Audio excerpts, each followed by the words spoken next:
Básicamente es una entidad pediátrica, afecta a poblaciones pediátricas y eso, dado que la mayor parte de nuestra formación como médicos lo hacemos en hospitales de adultos, y obviamente encontrar un paciente con fiebre reumática a los 20 y tantos, 30 años es imposible. Eso no acontece.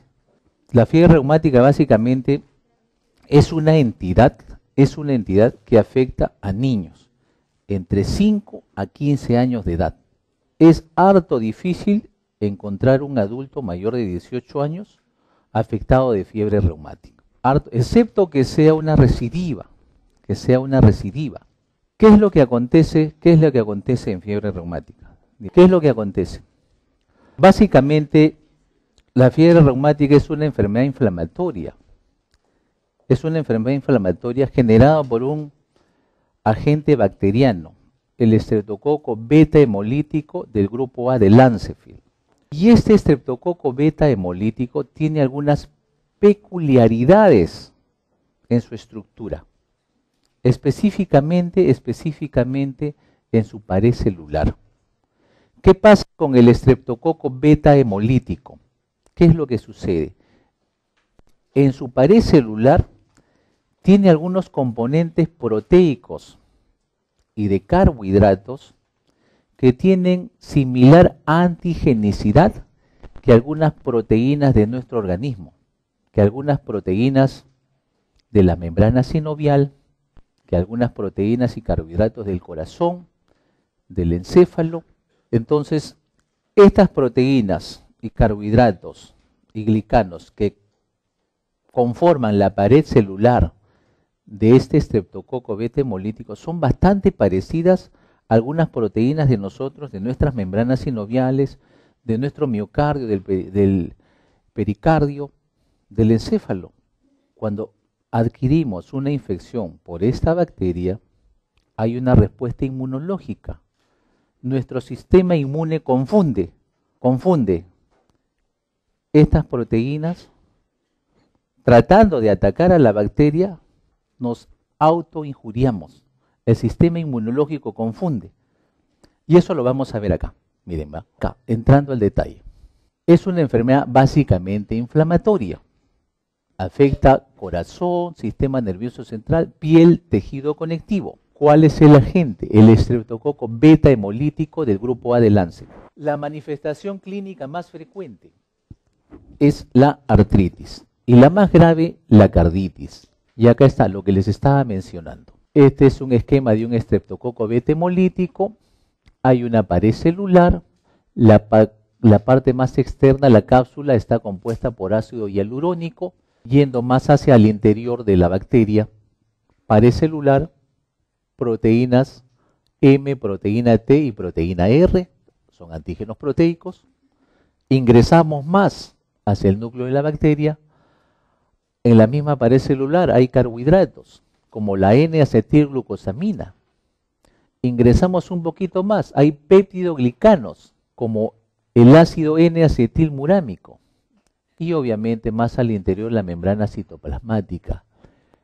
Estas proteínas, estos carbohidratos, tienen bastante similitud con algunas proteínas y carbohidratos de nuestras articulaciones, encéfalo, piel, tejido celular subcutáneo. Por ejemplo, el ácido hialurónico de la cápsula, bastante similitud antigénica con algunas proteínas y ácido hialurónico de nuestras articulaciones y membranas sinoviales.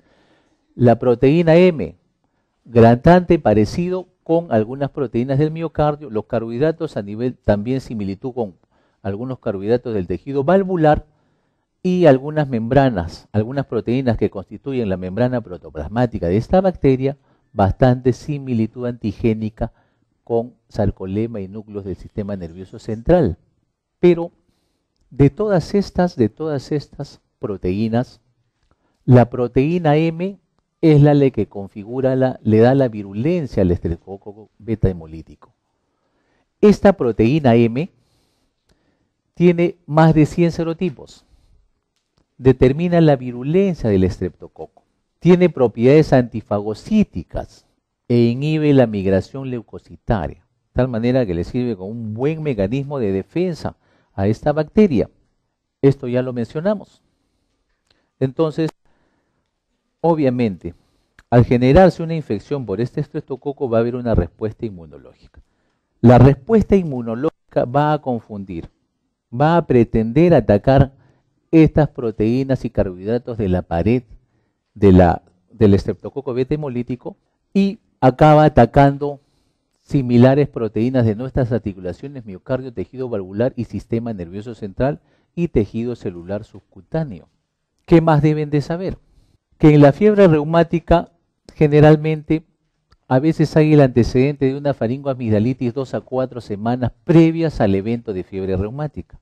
¿Qué más? Suele haber una infección faríngea 2 a 3 a 4 semanas previas a la aparición de la fiebre reumática. ¿Qué más? Aparece una respuesta inmunológica contra la bacteria. Y sobre todo, ya les mencioné esto, algunos serotipos son más virulentos y esa virulencia está determinada por la proteína M.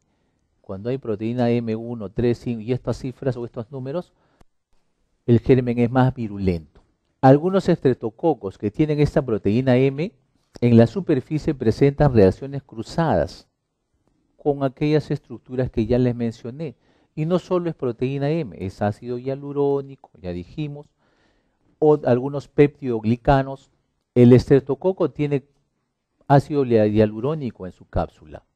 Y este ácido hialurónico es responsable de la formación de colonias mucoides, que le confieren resistencia a la fagocitosis y provocan reacciones inmunológicas, sobre todo a nivel articular. Otro concepto importante, no todo paciente que tiene una faringitis por estreptococo beta hemolítico va a ser fiebre reumática. Muchos de nosotros, si no la totalidad de los presentes en este auditorio, alguna vez hemos hecho faringitis por un estreptococo beta hemolítico, pero no hemos desarrollado fiebre reumática 2 a 4 semanas después. ¿Por qué? Porque a veces pues la antigenicidad de nuestras proteínas de articulaciones corazón no han tenido mucha similitud con aquellas proteínas y ácido hialurónico de ese estreptococo que nos atacó. Por lo tanto, no es automático de que todo el que hace una faringitis por estreptococo beta hemolítico va a ser fiebre reumática. No. Solo lo hace una pequeña población. Solo el 0,5 al 3% de los pacientes con faringitis estreptocócica hacen fiebre reumática. ¿Quiénes son los más susceptibles? Aquellos que ya han tenido un episodio previo de fiebre reumática. Hasta un 50% de posibilidades de hacer un nuevo episodio. Quien ya tuvo un episodio es bastante susceptible a hacer otro episodio. Y esa susceptibilidad a hacer está en relación directa a determinados antígenos de histocompatibilidad, HLA, DR4, DR3, B35, DR1 y B5. Y también la fiebre reumática está fuertemente asociada a condiciones de pobreza. Por eso es que en los países desarrollados es una entidad que es pues esporádica o miscelánica, pero en países como el nuestro sí todavía es bastante prevalente. Básicamente en la anatomía patológica, a nivel del corazón, el nódulo de Aschoff es el que es característico. Tiene un centro avascular con material fibrinoideo necrótico. Hay células gigantes que tienen abundante citoplasma basófilo granuloso y un nucleolo hipercromático. El nódulo de Aschoff es la lesión típica a nivel del corazón que está afectado por fiebre reumática. ¿Cómo se diagnostica fiebre reumática? Eso no ha variado mucho en el devenir de décadas. ¿Por qué? Como es una entidad que no afecta a países ricos, y ahí pues en los países desarrollados está la gran industria farmacéutica, y de ahí se dictaminan las directrices de investigación. ¿Qué problema de salud pública tenemos? Bueno, tenemos enfermedades cardiovasculares, colesterol alto, investiga estatinas. ¿Qué más? Investiga stents, nueva marca de stent, intervencionismo. Pero como en estos países no hay, pues, no es un problema de salud pública la TBC, la fiebre reumática, sobre eso no se investiga mucho. Por eso los esquemas de manejo y las drogas de tratamiento son las mismas por décadas, como acontece con la TBC. Son los mismos esquemas. Algo de eso pasa con la fiebre reumática, donde los esquemas de manejo son los mismos desde hace varios años. Criterios de Jones. Hay criterios mayores: carditis, poliartritis migratoria, eritema, corea, nódulos subcutáneos. Son criterios mayores. Criterios menores: fiebre, artralgia, reactantes de fase aguda positivos como incremento de BCG y PCR. En el EKG, intervalo PR prolongado, o sea, aparición de bloqueo AB de primer grado. Y además de la documentación de algunos criterios mayores y algunos menores, también se debe documentar la infección previa por un estreptococo del grupo A, ya sea por cultivo, por una prueba de detección rápida de antígenos o por anticuerpos altos o en increciendo. Aquí está la antistreptolicina, que cuando es positiva suele estar positiva por 6 meses más o menos, y después de los 6 meses se vuelve normal, vuelve a sus rangos de normalidad. Entonces, ¿cómo se hace el diagnóstico? Básicamente es clínico. 2 criterios mayores, o un criterio mayor y 2 menores, más la evidencia de una infección estreptocócica previa, hace el diagnóstico. 2 mayores o 1 mayor con 2 menores, más la documentación de una infección previa, y esa documentación puede ser por cultivo faríngeo, puede ser por serología, antiestreptolicina, de una infección previa por estreptococo beta hemolítico. Siempre tiene que haber la documentación por cultivo o por serología de que ha habido una infección. 2 criterios mayores aislados no hacen el diagnóstico. Tiene que ser con la documentación de una infección estreptocócica previa, o 1 mayor y 2 menores. La poliartritis, revisemos los criterios mayores así rápidamente. Se presenta en el 75% de los pacientes, suele ser el signo más confuso, porque por una artritis puede ser artritis reumatoidea juvenil, una colágenopatía, enfermedad de Still, artritis séptica, etc. Es muy dolorosa, hay signos de inflamación, afecta grandes articulaciones, es migratoria, no es simétrica, rara vez compromete pequeñas articulaciones, cura sin dejar secuelas en 2 a 3 semanas y cede rápidamente con aspirina. Rápidamente cede con aspirina. Es asimétrica, afecta grandes articulaciones. Un tobillo un día, al día siguiente está en la rodilla del otro lado, al otro día aparece una artritis en el hombro. Es asimétrica, nunca afecta las 2 articulaciones a la vez. Simétricamente nunca se comporta. Grandes articulaciones y es asimétrica. Otro criterio, la carditis, es la manifestación más importante. La artritis es la más frecuente, pero la que realmente tiene importancia por las secuelas que puede conllevar es la carditis. La carditis es la afectación más grave. La artritis es la más frecuente. Una cosa es artritis y otra cosa es artralgia. Para que sea artritis tiene que haber signos de inflamación, rubor, tumefacción, calor, dolor. Porque artralgia es un criterio menor. Para que sea criterio mayor tiene que ser artritis. La carditis es la manifestación más grave, no es la más frecuente. Afecta el miocardio, endocardio y pericardio. Cualquier segmento del corazón puede afectar. Cuando afecta el pericardio, dolor torácico, frote pericárdico, dolor torácico pleurítico que aumenta con la expiración, puede aparecer un frote. Cuando afecta el miocardio, da cardiomegalia, y en eso es útil la placa de tórax. ¿Qué más? Puede aparecer insuficiencia cardíaca cuando hay carditis severa, aparecer arritmias, extrasistolias, trastornos de la conducción, bloqueos de rama, bloqueos AB. Cuando afecta el endocardio, puede afectar y tener gran impacto en el aparato valvular. La válvula que más se afecta es la válvula mitral, sigue la aórtica. En tercer lugar, ¿cuál es? La tricúspide. Generalmente, cuando hay carditis o endocarditis, da soplos de insuficiencia mitral y aórtica. Hay edema, engrosamiento de los velos valvulares, formaciones verrucosas. Puede aparecer una insuficiencia mitral precoz, pero que nunca es severa, suele ser leve a lo más. Nunca es severa. Cuando la carditis es severa, aparece un soplo mitral que se irradia a la axila, un soplo de insuficiencia mitral. Y puede aparecer también un soplo de rodamiento. Cuando afecta a la válvula aórtica, un soplo diastólico de insuficiencia aórtica, cardiomegalia importante en la placa adductora, puede haber pericarditis con derrame y puede haber bloqueos, problemas en el sistema de conducción, bloqueos auriculoventriculares. Carditis reumática severa, signos de congestión pulmonar, insuficiencia cardíaca. Acá, carditis severa, gran cardiomegalia.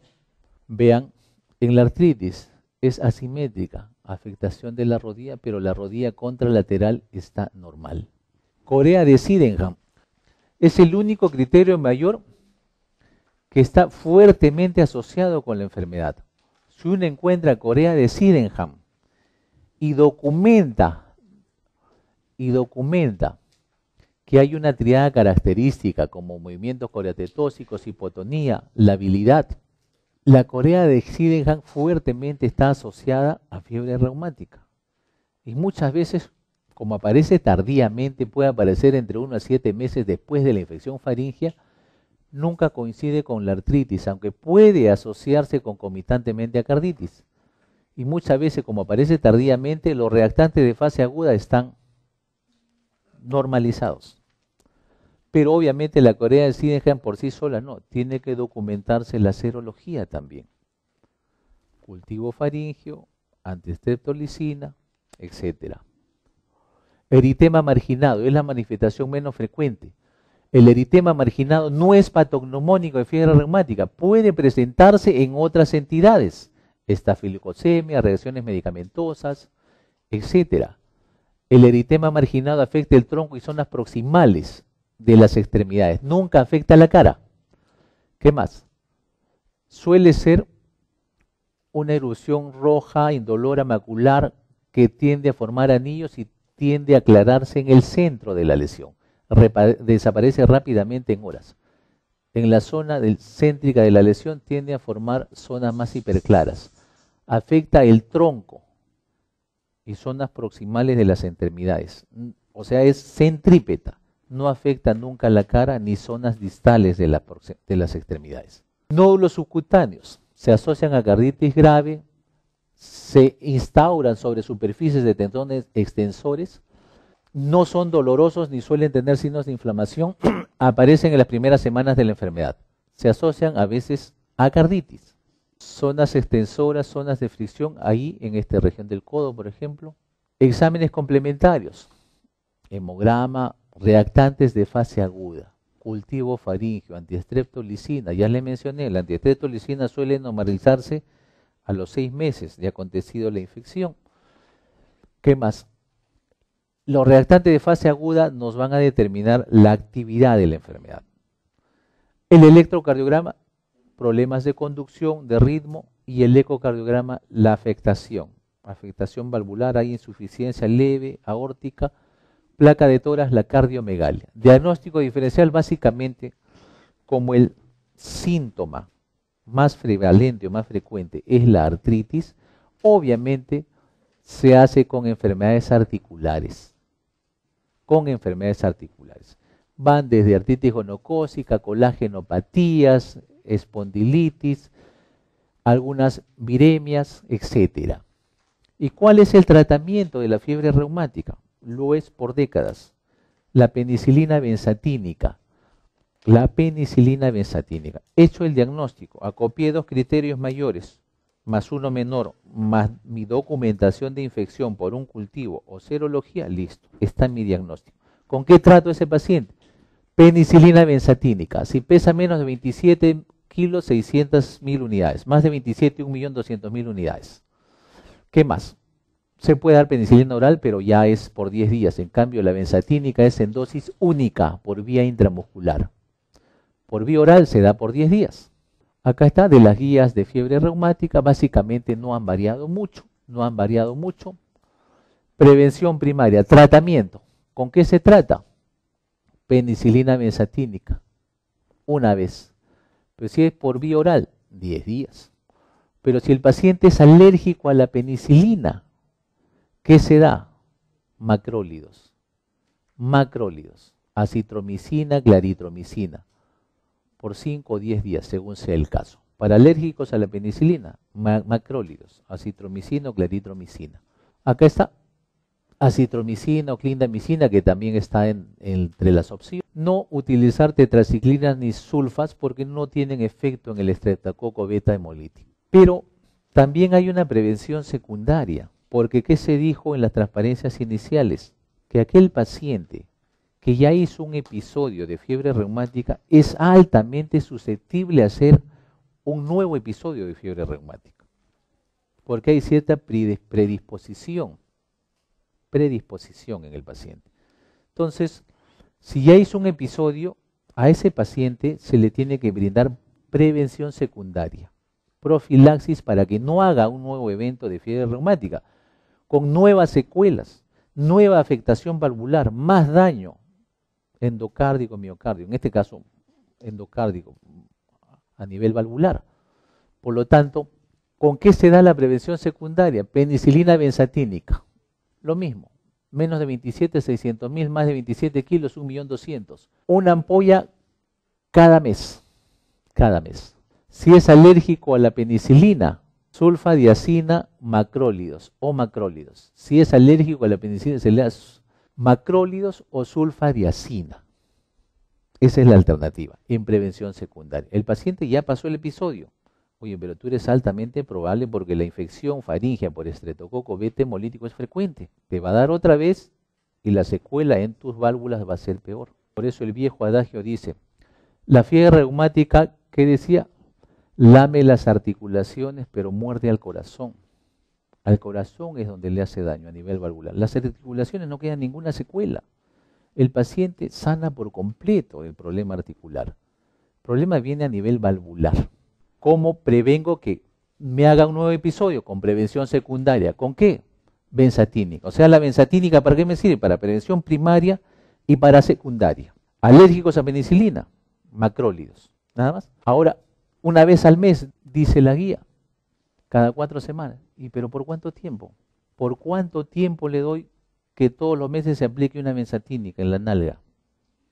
¿O por cuánto tiempo le doy el macrólido? En eso hay discusión, no hay mucha evidencia.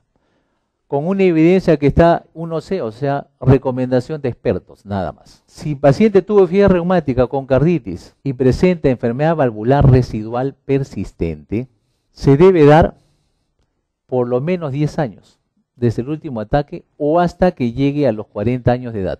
A veces se da de por vida, ya hay que sopesar. Si el paciente hace un segundo episodio, ya no le va a dar hasta los 40 años, a veces recomiendan dar de por vida, pero por lo menos hasta los 40 años.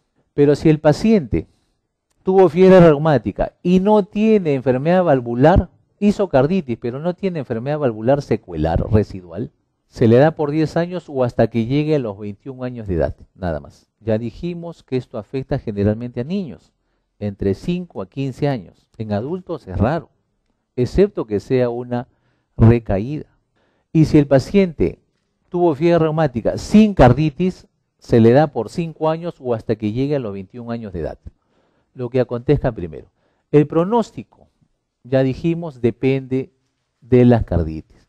En el 90% la afectación a nivel cardíaco es leve, el soplo desaparece en los 5 a 10 años subsiguientes. La artritis y corea no dejan secuela. Y básicamente el pronóstico va a depender de la afectación valvular. De eso depende el pronóstico. Los siguientes son criterios mayores de fiebre reumática, excepto carditis sí, poliartritis sí, eritema marginal sí, corea sí, por descarte. No es nódulos, esto no es nódulos subcutáneos. Los nódulos de Heberden, ¿en qué se presenta? En artrosis. Bueno, la respuesta era evidente. ¿Cuáles son las válvulas que se afectan más frecuentemente a la fiebre reumática? Mitral y aórtica. En tercer lugar, la tricúspide. Pasamos inmediatamente a endocarditis infecciosa. Antes el término era endocarditis bacteriana, pero la denominación ha variado porque obviamente no solamente las bacterias están involucradas en esta entidad. ¿Hay endocarditis por hongos o fúngica? Sí, por lo tanto no es endocarditis bacteriana. ¿Hay endocarditis por clamidia? Entonces no todos son bacterias, hay otros agentes involucrados, pero lo más frecuente son las bacterias, eso sí. La afectación suele estar en el endocardio, particularmente en la superficie valvular. Estas son estadísticas en estadísticas americanas estadísticas peruanas de endocarditis no hay. Afecta más frecuentemente a varones y obviamente su incidencia aumenta a veces con la edad, sobre todo en aquellas valvulopatías asociadas a la edad de etiología degenerativa como la estenosis aórtica. Acá, la endocarditis infecciosa básicamente afecta más válvula mitral y válvula aórtica. La afectación tricuspidia se da más en usuarios de drogas endovenosas, pero en corazones, cuando no hay ese contexto, la afectación suele ser más mitral y aórtica. La endocarditis, ¿cómo se clasifica? Aquella que afecta una válvula nativa, la propia del paciente, aquella que afecta una válvula protésica y aquellos que afecta a usuarios de drogas endovenosas. Dijimos que acá lo más prevalente es la afectación tricuspidia. Y el agente acá, ¿cuál es? Un estafilococo epidermidis, suele ser piel. La válvula nativa se clasifica en endocarditis aguda, subaguda y crónica. Menos de 2 semanas aguda, hasta 5 semanas subaguda y crónica, 3 meses. ¿Qué agente da las formas agudas? Los estafilococos, el aureus sobre todo, porque es más virulento, más agresivo. ¿Qué agente da las formas subagudas? El streptococo viridans. Ahora, una endocarditis protésica temprana, aquella que acontece antes del primer año de haberse realizado el acto quirúrgico, la colocación del dispositivo protésico. Y tardía cuando la endocarditis aparece después del año, después de los 12 meses. ¿Por qué es importante esa disquisición? Porque aquellas endocarditis de válvula protésica que acontecen dentro del primer año suele ser por contaminación durante el acto. No hubo la asepsia y antisepsia del caso y la válvula se contaminó. Pero aquellas que acontecen más allá del primer año, que se llama endocarditis de válvula protésica tardía, suele ser ya, no tiene nada que ver con el acto quirúrgico. Una contaminación, en este caso de la válvula, ya por una bacteriemia dental, genitourinaria, gastrointestinal, de otro órgano o sistema. Este es de las guías de endocarditis del 2009, donde básicamente está lo mismo, precoz o temprano tardía. ¿Qué más? Eso los remito a las guías porque básicamente lo sustancial está acá. Esto es lo que deben de saber. Básicamente en endocarditis, la fisiopatología, normalmente, ¿qué sucede en endocarditis? Para que acontezca endocarditis, generalmente debe haber un sustrato estructural, alguna alteración estructural de ese corazón, porque el flujo en un corazón normal es un flujo laminar, no es turbulento. Pero cuando hay una alteración estructural, sea una estenosis valvular, una insuficiencia valvular, una comunicación interventricular, una comunicación interatrial, alguna malformación congénita, ese flujo laminar se pierde y se torna turbulento. Y el flujo turbulento va a erosionar o despule el endocardio, erosiona, genera microerosiones. ¿Y qué sucede? Aparece una pequeña lesión endotelial por el flujo turbulento, traumatiza, microtraumatiza el endotelio. Entonces, ¿qué se van a formar ahí? Pequeños microtrombos. Se activa primera línea de hemostasia, plaquetas, segunda línea de hemostasia, cascada de coagulación, vía intrínseca, extrínseca, fibrina y depósitos de fibrina. Aparece una endocarditis trombótica no bacteriana en las zonas de erosión endotelial o del endocardio. ¿Qué más? Por otro lado, todos los días hacemos bacteriemias transitorias, ya sea por una pobre salud dental, procedimientos genitourinarios, gastroenterológicos, a nivel de vías respiratorias, broncofibroscopías, infecciones respiratorias, o usuarios de drogas endovenosas. Bacteriemia, la bacteria se adhiere y coloniza inicialmente a este trombo no bacteriano y se hace una vegetación séptica. Entonces, la vegetación séptica va a haber una rica actividad inflamatoria. En la vegetación séptica va a haber una rica actividad inflamatoria, así como una proliferación de las bacterias que la han colonizado. ¿Y esto qué genera? Destrucción valvular. Esta destrucción valvular va a generar las manifestaciones cardíacas. Aparece la insuficiencia mitral aguda, la insuficiencia aórtica aguda y severa, congestión pulmonar, incremento de la presión diastólica del ventrículo izquierdo, incremento de la presión de la aurícula izquierda. La vegetación séptica se puede deleznaar o simple y llanamente puede embolizarse. Se desprende un pedazo de la vegetación, puede ir a los pulmones o hacer embolias sistémicas, dependiendo qué válvula afecte. Si es la tricúspide, ¿a dónde irá la embolia? A los pulmones. Si es la mitral aórtica, a nivel sistémico. Metástasis sépticas, pequeños émbolos sépticos que acaban a nivel renal, generando glomérulos nefritis. También hay fenómenos por inmunocomplejos, y obviamente acá hay un término aneurismas micóticos que a veces puede generar confusión, pero ¿qué sucede cuando hay endocarditis infecciosa? Pueden generar vasculitis, y eso a nivel de arterias cerebrales, estos fenómenos de vasculitis pueden generar dilataciones aneurismáticas en nivel de vasculatura cerebral que tienen la similitud con los aneurismas generados por hongos. Por eso es que debe ser entre comillas. Ese término aneurismas micóticos no quiere decir que el aneurisma a nivel de la vasculatura cerebral en una endocarditis es por un hongo, no. La histopatología es bastante parecida, pero no es por un hongo. Simplemente es por un fenómeno de vasculitis. Lo que ya les mencioné, velo valvular, tiene que haber un sustrato estructural generalmente, pero a veces no hay. Oye, si el corazón era normal, ¿por qué le ha dado endocarditis? Cuando no hay el sustrato estructural, suele ser un agente muy virulento, un estafilococo aureus. El estafilococo aureus, a veces no hay cardiopatía estructural que genere flujos turbulentos y que hayan erosionado el endocardio. Si el agente es muy virulento, a veces no hay alteración estructural. Pero ¿cuál es la norma? ¿Qué es lo más frecuente? Suele haber alteración valvular o cardiopatía estructural. Ya dijimos esto, endocarditis trombótica no bacteriana inicialmente porque hay un microtrombo, bacteriemia, colonización, se hace una vegetación y con tratamiento antibiótico puede ir a la cicatrización. La endocarditis infecciosa sin tratamiento antibiótico, la mortalidad casi es el 100%. O sea, no se ha descrito una cura espontánea de endocarditis. Lo que sí acontece con la fiebre reumática. En fiebre reumática sí, a veces la mayoría de pacientes, sobre todo los que vienen de las provincias, han hecho su fiebre reumática y vienen acá a los 30, 40 años ya con la secuela valvular. Estenosis mitrales, insuficiencias aórticas. Nunca se percataron que tuvieron fiebre reumática, o la tuvieron, pues no se percataron y nadie les hizo el diagnóstico. Y curó espontáneamente dejando la secuela valvular. Pero en endocarditis infecciosa eso no pasa. Que la cura espontánea esté descrita, no.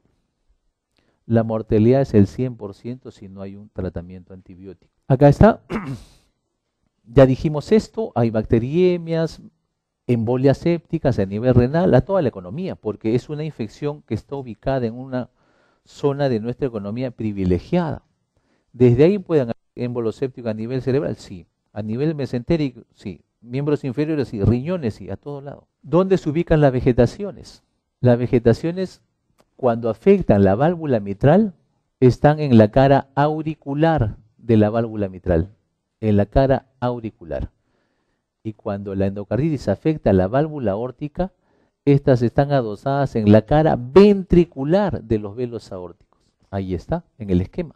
¿Cuáles son los signos? Fiebre, soplo, esplenomegalia. Los signos clásicos. Fiebre, soplo, esplenomegalia.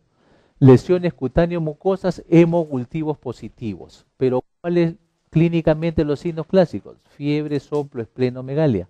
Soplo está presente en el 85%, insuficiencia cardíaca es otra manifestación, problemas en el ritmo y la conducción, pero soplo casi es el hallazgo semiológico infaltable. De las manifestaciones periféricas, hemorragias en astilla, nódulos de Osler, lesiones de Janeway, petequias.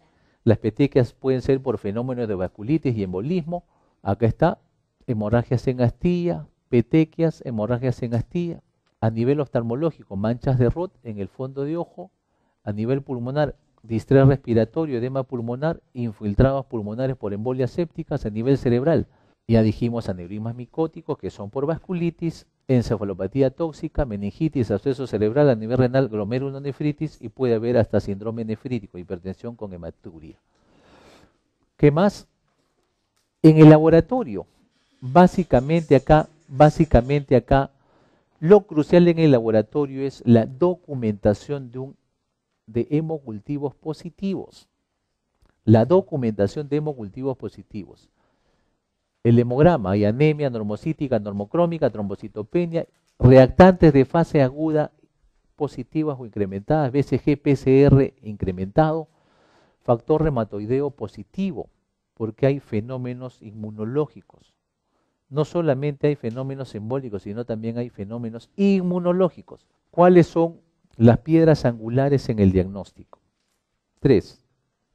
La clínica, fiebre, soplo, uno de ellos, es la clínica, fiebre y soplo. El otro pilar, los hemocultivos. Y el tercer pilar, el ecocardiograma. El ecocardiograma nos va a dar la demostración imagenológica de las vegetaciones y de la afectación valvular. 3 cosas, clínica, hemocultivos, ecocardiograma.